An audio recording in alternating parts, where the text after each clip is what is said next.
Ngibingelele abazalwane ekuseni lokhu ngosuku lweSabatha.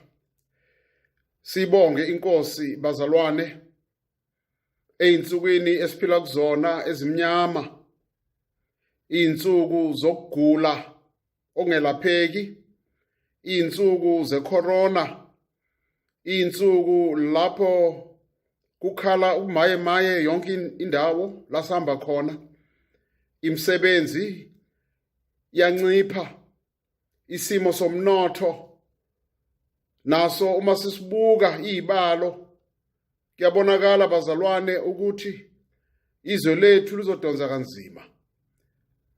Amabandla, izindlu zokukhonzela zivaliwe. Besingazi ukuthi lizofika usuku lokuthi izindlu esizakhe kanzima ngemikhuleko nangokuzila kuyofika isikhathi lapho zingasetshenziswa khona. Isiprofeto sithi izinsuku zeintshutshiso ziyeza zisondele. Kodwa besingazi ukuthi tuzane singakafiki leso sikhathi. Isikhathi esinzima. Bazalwane, kuyofika icorona engabonwa ezokwenza ukuthi abantwana bakaNkulunkulu bengasakhonza nasendlini ezakhiwe. Sikhonzela emakhaya. Amakhaya azange abekelwe eceleni njengeindawo zokukhonzela. Kodwa noma kunjalo siyayibonga iNkosi ngoba sisamile. Ukholo lwethu lusaqinile. Sisalifunda izwi lakhe. Kunzima kunjalo izinkonzo ziyaqhubeka bazalwane. Yebo maziqhubeke mazingemi. Isikhathi esiphila kusona isikhathi esinzima. Namhlanje ke kule Sabatha la namhlanje kuyafisa wena mbukeli ukuthi sifunde ndawonye. Sifunde izwi likaThixo.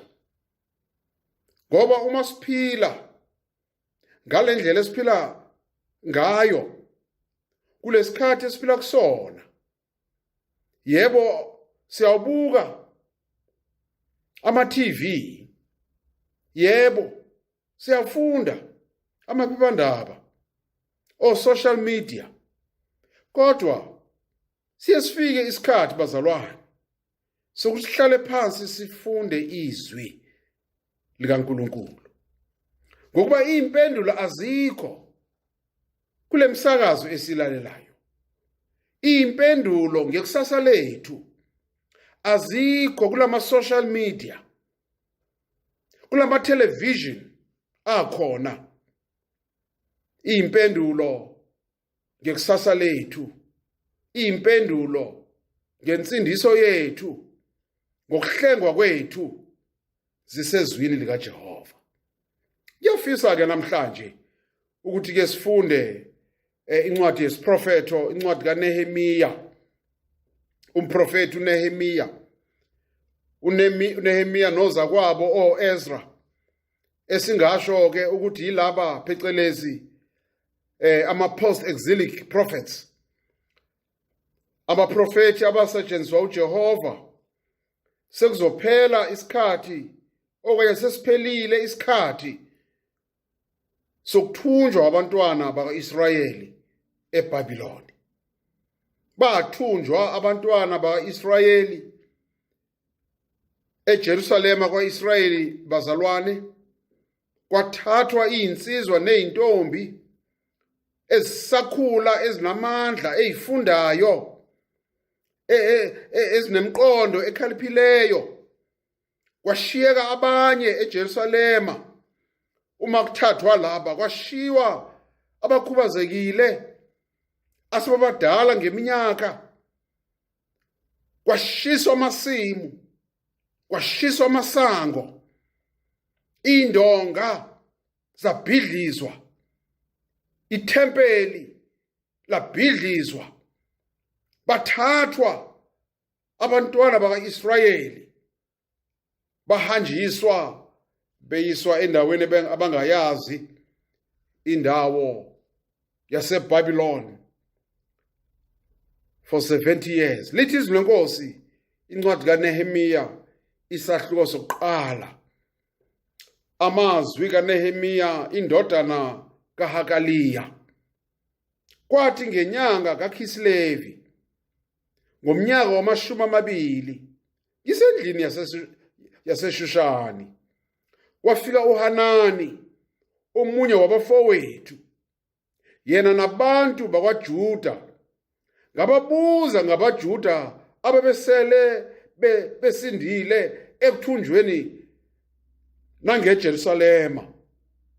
Uyabuza umprofeti uNehemiya, ubuza uHanani nabanye ahamba nabo, uthi kubona baphi ozakwethu eJerusalema, linjani iJerusalema, ngabe izinto sisahamba kahle yini na?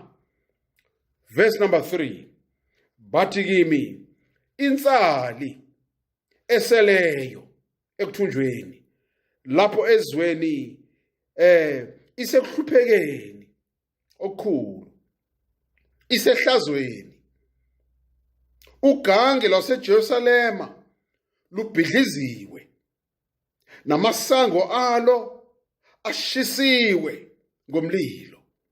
Owamubi umbiko. Bathi oHanani nethimba lakhe, kunzima ekhaya lasizalwa khona eJerusalema, amasima wasekho ashiswa, ugange lwaseJerusalema alusekho lubhidliziwe, okuchaza ukuthi izitha noma isitha singabuthakathaka ngayiphi indlela singakwazi ukungena sizenzele, namasango alo ashisiwe, asekho isivikelo, usengangena nanoma ubani enze ngokuthanda kwakhe. Uthi umprofeti kuverse number 4, kwathi lapho ngizwa lawo mazwi ngahlala phansi, ngakhala inyembezi, ngalila izinsuku ezithile, ngazila. Awu haleluya. Bazalwane, uma kunzima usuthola indaba ezibhlungu ngokugulelwa isihlobo sakho, ngokushonelwa isihlobo sakho, siyesifika isikhathi uthi uhlale phansi, hayi ngoba ufuna ukuzinza. There's no time to relax in the midst of bad news.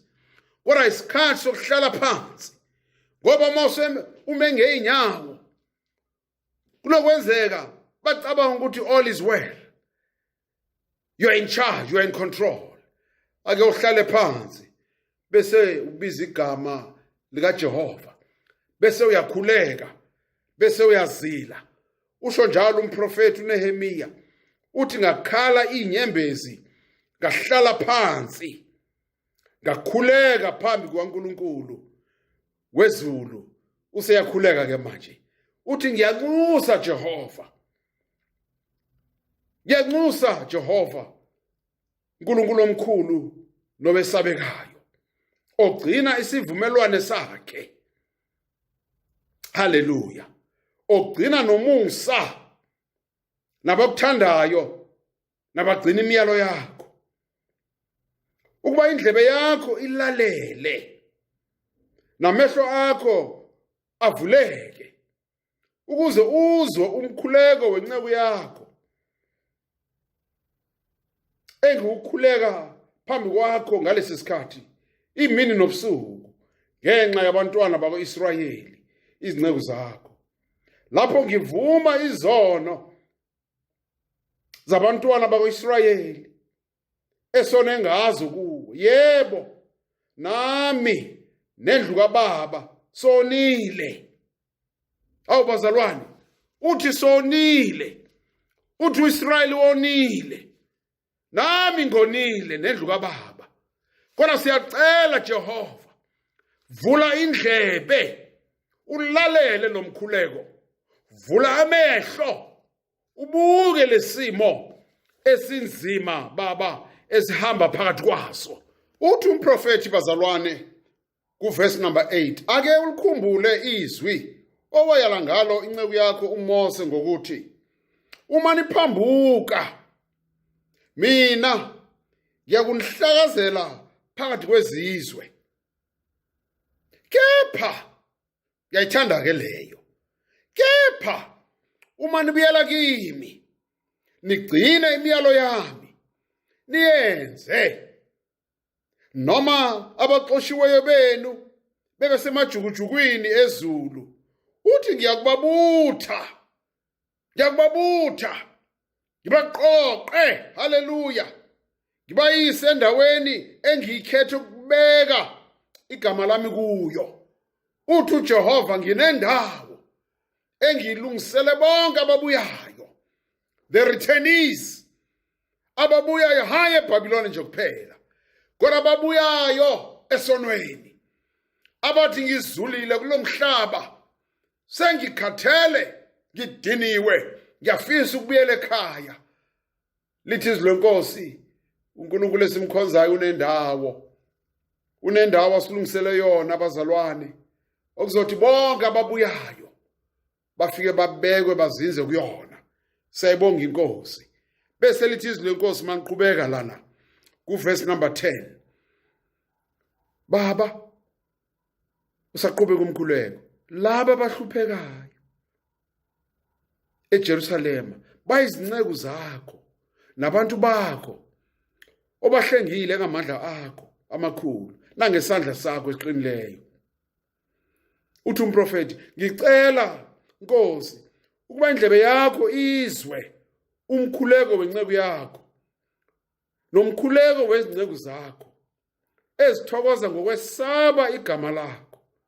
Uhlahlamelise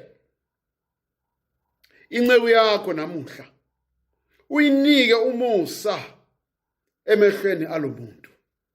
Ngiyacela Baba, please Jesus, please Lord, kunzima ekhaya kulomkhuleko, ngiyacela Baba uvule indlebe uzwe lo mkhuleko, uvula amehlo akho ubuke lesimo abantwana bakho abaphakathi kwaso. Bonile uthi uNehemiya, nami nabo baba sonile, kodwa siyacela Baba ukuba indlebe yakho uyivule, amehlo akho avuleke, ukuze usibuke lesimo Baba esesabekayo esinzima abantwana bakho abadlula phakathi kwaso. Kuyadingeka ukuba indlu yokukhonzela iyovulwa. Kuyadingeka Baba ugange lwaseJerusalema liyokwakhiwa. Kuyadingeka Baba ukuba amathuna obaba ayovuselelwa, amasimu ashiswa, phinde kulinywe kutshalwe ukuze kube nempilo kwa-Israyeli. It's a prayer chapter. Uyakhuleka umprofeti Baba, nathi masihlangabezana nezahluko ezifana nalezi zempilo zethu, singakhulumi nomakhelwane, singakhulumi nezanusi nezinyanga nezangoma, singathembele emfundweni yethu eyimalini esinazo, imfuyo, ingcebo. Isikhathi sokuhlala phansi sibize igama likaJehova. Chapter 1, it's a praying chapter. Singena ku chapter 2. Uthi lana bazalwane kuverse 1 kunegama lana lenkosi elide. Help me Jesus. Uthi lana kwathi ngenyanga kaNisani ngomnyaka wama-20 walenkosi ke manje ngizobiza igama layo, uArithahashita, inkosi yaseBhabhiloni, iwayini liphambi kwakhe, ngaliphakamisa iwayini ngalinika inkosi, ngangingazange ngibiphe phambi kwayo. Inkosi yathi kimi, ubuso bakho bubipheleni, lokhu ungaguli na? Lokhu kungukudabuka kwenhliziyo kuphela. Kwathi inkosi uma ingibuka yathi inkosi kwenze njani ngobuso bakho? Wabipha ngalendlela. Uyagula yini na? Uyaphendula umprofeti bazalwane uthi mayibe njalo inkosi ubuso bami bungebiphe ngani lapho umuzi indawo yamathuna obaba uchithekile namasango awo eshiswe ngomlilo na? Yayisithi inkosi kimi ukhala ngani?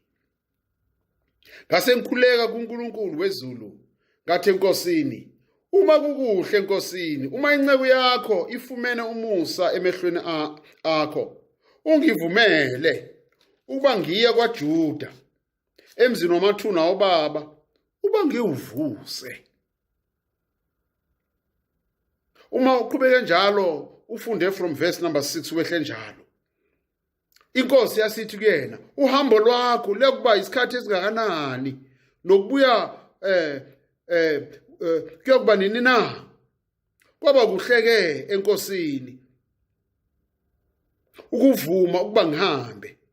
Ngayitshela inkosi isikhathi esithile. Ngathi enkosini, uma kukuhle enkosini, manginikwe incwadi kubabusi phesha komfula ukuze bavuma ukuthi ngidlule ngize ngifike kwaJuda, kanye nencwadi kuAsafa umlindi hlathi lenkosi ukuba anginike imithi yemshayo yamasango enqaba ehlangene nethempeli neyogange lomuzi neyendlu engiyakungena kuyo. Inkosi yanginika lokhu ngokwesandla esihle sikaNkulunkulu wami esasiphezu kwami. Ngase ngifika kubabusi phesheya komfula ngabanika izincwadi zenkosi. Inkosi yayithume nami izinduna zempi nabamahashi. Uthi ngicela imvume angitholeke incwadi engigunyazayo. Uthi ngidlule ngiwele nomfula ngiyofika ngale kulamakhosi. Ngoba kunamakhosi ahluphayo kulendlela. Bazalwane, uma uhamba uyolungisa izinto phakathi kwakho noNkulunkulu wakho, kuyokube khona abanye abamelana nawe, kuyokube khona abanye abalindayo kuleya ndawo la uyodlula khona ukuze babeke impilo yakho engcupheni. Kuyokube khona abanye abakufisela okubi izitha, uzungezwa izitha njalo uma ufisa ukuyolungisa izinto phakathi kwakho noNkulunkulu.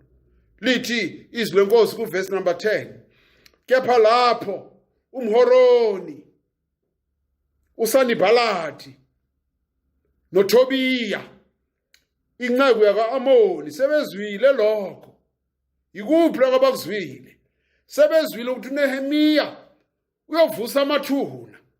Sebezwile ukuthi uNehemiya uyotshala, uyohlakula, asiphula ukhula lapha emasimini, uyolungisa akhe ugange lwaseJerusalema. Lithi izwi lenkosi sebekuzwile lokho, kwaba kubi kakhulu kubo ukuthi kufike umuntu ukufuna inhlalakahle yakwa-Israyeli. Sinabo abantu abangayithandi inhlalakahle yebandla, abathi kukuhle emabandleni kuhlatshelelwa, kufakazwa, kukhulekwa, kuzilwa, basetshenziswe isitha njengoSanibhalathi laba omHoroni noThobiya nabanye abamelana nomprofeti bathi awuzudlula la. Chapter 2 bazalwane, it's a chapter about adversity, opposition. Isahluko esikhuluma ngabantu abamelana nesizwe nebandla likaJehova einsukwini zokugcina. Bheka mzalwana, akuthunyelwa abantu abangamazi uNkulunkulu, akuthunyelwa abantu bamanye amazwe akude. Kuvuka bona laba esikhonza nabo, kuvuka inceku, kuvuka ama-prayer warriors, kuvuka ama-choir members, kube yibona abamelana nalabo abafisela ibandla okuhle, abafisayo ukuvusa indonga zebandla, abafisayo uthi kube nenhlalakahle ebandleni kaJehova.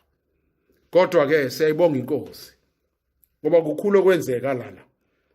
Siyayibona le opposition, siyababona oSanibhalathi, oMhoroni, oThobiya behlukumeza ibandla likaJehova. Bazalwana abathandekayo, ku chapter 3, ku chapter 4, siyababona laba abamelana nabaprofeti, siyababona laba bathunywe yisitha ukutshala ukhula ebandleni likaJehova ukuze ibandla lingakhuli. Kodwa ke ibandla lizonqoba, ibandla elihlukunyezwayo, ibandla elihlushwa izifo, ibandla elihlushwa izitha, ibandla bazalwane elikhuleka kunzima kunjalo. Uma ufunda for instance chapter 4 ufunda uverse 23, uthi umprofeti, mina nabafowethu abangilandelayo kwakungekho kithi owakhumula izingubo zakhe, yilowo nalowo wayenesikhali esandleni sakhe. Bayakhuleka labantu kodwa baphethe izikhali. Isikhathi lesi sokuthi siphathe izikhali zikamoya, izikhali zikamoya. We must arm ourselves ukuze ibandla likaThixo liqine bazalwane. Siyayibuka intsha, siyafunda nalo kwababhala ngakho kuma social media nakwezinye indawo. Kuyabonakala ukuthi kunokuhlubuka okusabekayo osokungena nobuthongo nokozela osokungena emabandleni ngendlela emangasayo. Izikhali zikamoya azisekho. Sokukhona imfundiso ezisabekayo engene emabandleni ukuthi mawuzilalele ubona ngempela ukuthi sokuvuleka imsele, uSathane ungenisa amadimona weimfundiso ezisabekayo emabandleni. Apha amadoda okumele aqinise ulusha lwethu, bapha bomama abakhulekayo okumele bangene emabandleni baqinise ulusha lwethu. Siyayibona intsha iyaduka bazalwane, isitha singenile in the church of God. Lithi izwi lenkosi kumele sakhe, kodwa ngesinye isandla siphathe izikhali zikamoya.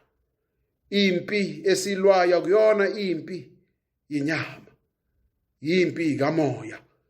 Siyabonga bazalwana abathandekayo ngoba siyabona umprofeti nethimba lakhe nabo bonke ahamba nabo, nalabo abafice bengenalo ithemba eJerusalema, nalabo okwathi uma ifika eJerusalema wafica amadoda ekhala inyembezi ethi hawu thina besicela ukuthi uJehova sewasikhohlwa. Kodwa liyavuka manje ithemba ngokubona amadoda ephethe izikhali zikamoya. Nathi ngokunjalo masibambelele kulamadoda akhona emabandleni. Basekhona bazalwane, asikaduki sonke. Basekhona ababambelele emkhulekweni, basekhona ababambelele ekufundweni kwezwi lenkosi, basekhona abavuka ekuseni ingqondo zikaqala ukuyaluza, abavuka ebusuku basho ngedolo phansi bakhuleke. Basekhona abakhulekayo. Masicela inkosi ivula amehlo ethu sibabone sibazi, uze sibambelele kubona, sidle ngabo, sikhulise ngabo. Haleluya. Lithi izwi lenkosi kuyakhiwa ke manje, kuvuselelwa indonga eJerusalema. Ibandla lensuku zokugcina nalo lizokuma. The church will be triumphant. lizonqoba ibandla. Ngiyafisa bazalwane ukuba kulo lelo bandla enqobile. Uma sifunda incwadi yesambulo ikhuluma ngebandla elanqoba, ibandla elinezibazibazi, ibandla eliqhugayo, ibandla elahlukunyezwa, ibandla elahlushwa osanibalathi beinsuku zokugcina, ibandla elathi noma kunzima siyawubambelela kuJesu ngoba isikhathi asekho, ibandla elingazange livume ukucindezelwa bazalwane phansi yisitha ngedolo, ibandla elathi noma nali idolo we baba entanyeni yebandla and we can't even breathe, kodwa ngoba ukhona wona Jehova Sebawothi siyawukhalela kuwena. Ibandla elathi licindezelwe linjalo yisono lasukuma lathintitha ingubo zalo lathi sizohamba nalo Jesu, sizohamba nalo Thixo esikholelwa kuyena. Qina ke mzalwane, qina baba, qina mzalwane. Insuku esiphila kuzo abaningi bazodangala, bazoduka, abaningi bazoshona ehlathini balahleke. Inkosi uJesu mayibuya ngeke ibafice belindile endlini kaJehova. Uma unenkinga lithi izwi lenkosi balekela kuJesu. Uma sifunda incwadi kaMateyu sifunde isahluko se-11 bese sifunda indimana ya-28. Ithi ke yona, zanini kimi nina nonke enikhatheleyo nenisindwayo, mina ngiza kuniphumuza. Come unto me, zanini kimi. Ngahambele eceleni uthi ke ngizulile. Sengizulile, sadukuza sagcwala ihlathi ngenxa yesono. Sahlaselwa bazalwane na izitha ezifana nocorona laba bangabonwa. Ocorona bahlakaza ibandla lonke. Sibalekile sisemakhaya sisaba lento. Usathane utshale igciwane bazalwane. Impilo zethu sezaguquka, asazi noma siyemuva noma siyaphambili. Lithi izwi lenkosi, zanini kimi, usho uJesu. Come unto me, nina nonke enikhatheleyo. Awusikhathele bazalwane. We are tired of this world. We are tired. Siyafunda kuma social media. Kuyaphithizela bazalwane. Kunezinto ezisabekayo nje siyifundayo la. Kunebandla elisungulwe kule ndawo ePitoli, ibandla likaSathane lokuqala ngqa eSouth Africa. What next is coming? Siyababona bayashada abantu abanobulili obufanayo. Siyabona kunabantu abashintsha ubulili babo. Umuntu ahambe nje esibhedlela ayohlinzwa ukuze ubulili bakhe bushintshwe. Lezi yinsuku zokugcina. What next is coming? Zanini kimi, usho uJesu. Umile uJesu bazalwane. Uthi woza mzuli. Woza kimi. Woza ekhaya. Woza ukhalela kumina. Letha umndeni wakho. Mama, letha umkhwenyana wakho. Baba, letha unkosikazi wakho. Bazali, lethani ingane zenu. Bafundisi, lethani amabandla. Nani bazalwane, bekani inceku kuJehova. Bese nikhuleka nalabo abasiphethe. Abahleli endabeni ezinkulu emaparlamente. Ngoba lesi isikhathi esinzima, isikhathi esiphila kusona. Zanini kimi nina nonke enikhatheleyo nenisindwayo. Chapter 1, Ncwadi kaNehemiya, is a chapter of bad news and darkness. kodwa mayiqhubeka ikhambi liyatholakala kuyo leyo chapter 1 umkhuleko. Ungakahambi uyohlangana nenkosi uyobeka isicelo sakho ku chapter 2, qala ngokukhuleka. Ungakangeni kuleya interview yalomsebenzi ukade ukhulekela uzilela, ungakangeni uyohlangana nabafokazi bekubuza imibuzo ngamava onawo ngalomsebenzi ofisayo, qala ngokukhuleka. Ungakafiki ku chapter 2 ukuyobeka isicelo sakho, qala ngokukhuleka. Uma ufika ku chapter 3 kuba ne-opposition, kuba nabantu abafisa ukuthatha impilo yakho. Ku chapter 4 phakamisa isikhali sikamoya. Isikhali sikamoya uyamesaba uSathane, umntwana kaNkulunkulu ohamba ephethe isikhali sikamoya. Hayi isikhali esifana lesi sasiphethwe uPetru owagenca indlebe yomuntu. Akuyona impi okumele silwe leyo, ngoba yimpi yenyama. Eyethu bazalwane ekamoya. Qina ke mzalwane, masihambe noJesu, sihambe naye noma kunzima noma kunjani, sihambe noJesu. Ake sikhuleke. Baba wethu sekhaya ezulwini, siyabonga ngezwi lakho namhlanje. Sicela ke Baba konke sikufundile sikuphile. Sicela Baba sithole siqoshele isifundo empilweni kaMprofeti uNehemiya.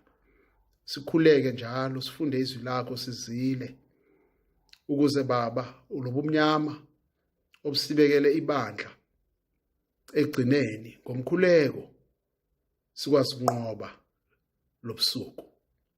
Iba nathi, hamba nathi, ubhala amagama ethu encwadini yakho yokuphila ngoJesu. Amen.